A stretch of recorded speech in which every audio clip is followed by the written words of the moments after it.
continuing coverage tonight. California's ban on the sale of new gas-powered vehicles starting in 2035 is about to become a reality. It follows the Biden-backed Environmental Protection Agency giving the green light on new emission restrictions. And now local dealers are figuring out what comes next. CBS 47's Ben Morris joins us live in the studio to explain. Ben, what is going on? So here you go, folks.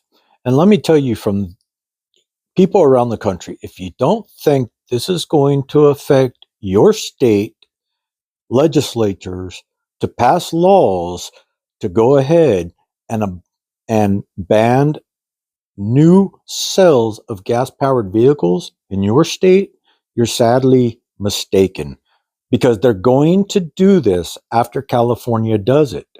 Now, if this ban that these people want to put in place and sign into legislation for it to become a law, if this goes through and the Trump administration can't stop it, it's done. There will be no more sales in California of brand new cars.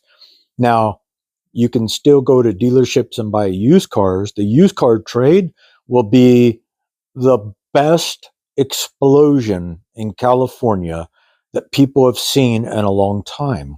The problem with new car trades is that the prices are going to be out of this world.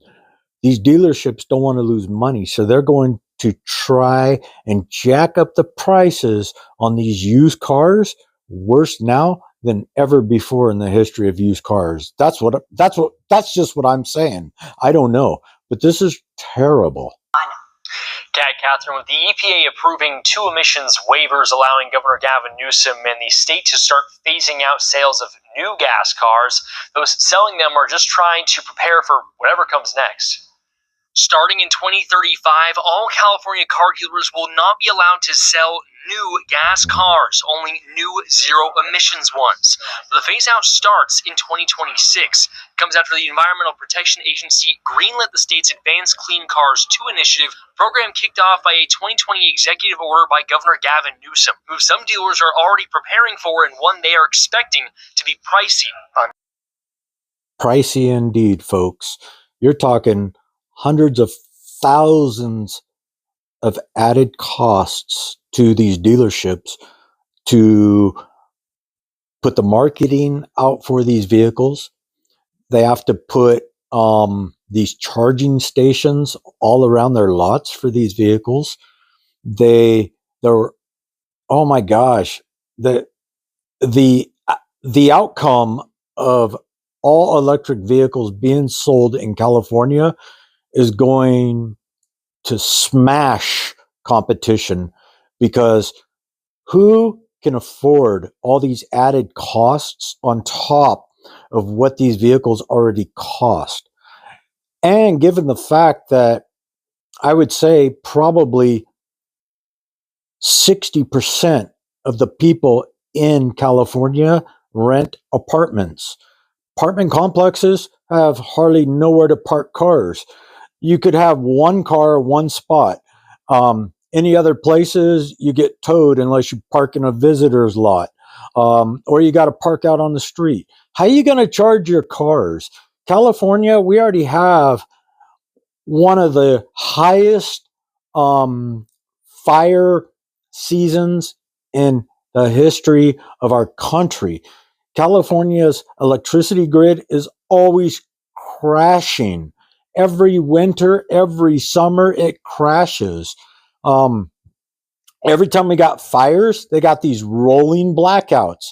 How are you supposed to charge your vehicles in rolling blackouts? And then California is good for telling people, cut back on using your electricity.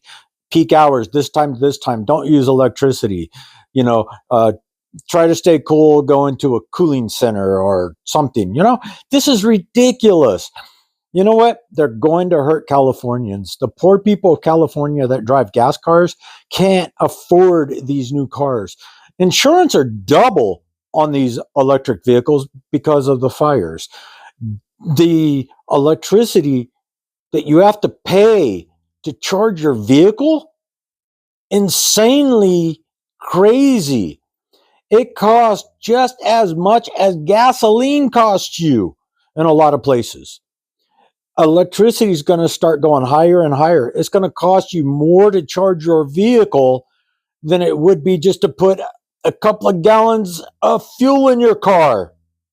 This is crazy. Getting level 3 chargers installed at our facility, the cost of that is pretty pricey. I'm still waiting for my final quote, but just a ballpark figure was about $300,000. Roger Silva, GM of Lithia Subaru in Fresno, says those costs will likely be passed on to consumers. It doesn't end there. Only 2 of his 20 techs are currently trained to work on EVs. Buying equipment for it, because it does take special equipment as well, and special training, because now you're working on high voltage systems, so our technicians are already having to train for that stuff. And on top of that, folks, let's leave it with this. Technicians. People are already having the hardest time getting their EVs looked at, much less fixed in a timely manner for them to get them back on time to use them for work, etc. I talked to this one lady who was having computer problems. It took her over a month for the dealer to get her car back to her because they couldn't figure out what the problem was. And these are highly trained people. Just because you're highly trained, you're not a computer. If the computer can't find it, you're going to have to try to figure it out. A month, over a month. Are you kidding me? There's going to be a lot of problems with these EV cars. Not that there already are, because there's a lot of problems, but it's only going to get worse, and people are going to not have their vehicles to drive when they lose power. They're going to be sitting like a rock in your driveway or a rock at a dealership until somebody can get the time to look at it. And that's where I'm going to leave you. I'm Wayne, and I'll talk to you on the next one. Under the new rules, used gas cars can still be sold, but the sale of new ones will be phased out. Starting in 2026, 35% of new cars sold in the state have to be zero emissions. By 2030, the state is upping that requirement to 68%. The low-income buyer that's looking for a $10,000 car or less isn't going to find a $10,000 gas combustion vehicle. And they're going to be priced out of an electric car because electric cars don't sell for under $10,000 right now. Prices are also expected to rise in California, and while this is going to affect, for now, the incoming Trump administration is expected to try and kill California's zero emissions plans.